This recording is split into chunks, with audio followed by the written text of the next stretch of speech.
আজ মহা আনন্দের দিন, নতুন স্বপ্নের শুরুর দিন, এমন মন্তব্য করেছেন প্রধান উপদেষ্টা অধ্যাপক ডক্টর মোহাম্মদ ইউনূস। সকালে Gulshan model school and college কেন্দ্রে ভোট দেওয়ার পর তিনি কথা বলেন। নতুন বাংলাদেশ বিনির্মাণে ভোটারদের গণভোট দেওয়ার আহ্বান জানান প্রধান উপদেষ্টা। জানাচ্ছেন আরও বিস্তারিত মুজাহিরুল হক রুমেন। রাজধানীর Gulshan model school and college কেন্দ্রে ভোট দেন প্রধান উপদেষ্টা অধ্যাপক মোহাম্মদ ইউনূস।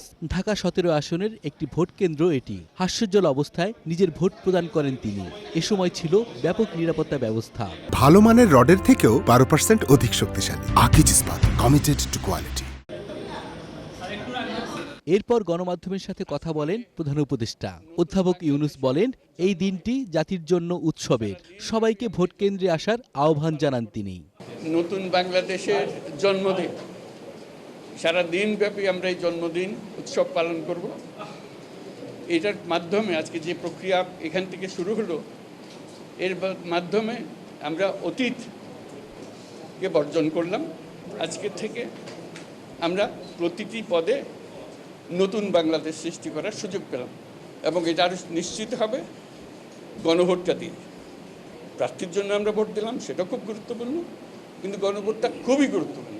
প্রধান উপদেষ্টা জানান, দুঃস্বপ্ন থেকে মুক্ত হয়ে নতুন স্বপ্নের শুরু হলো আজ।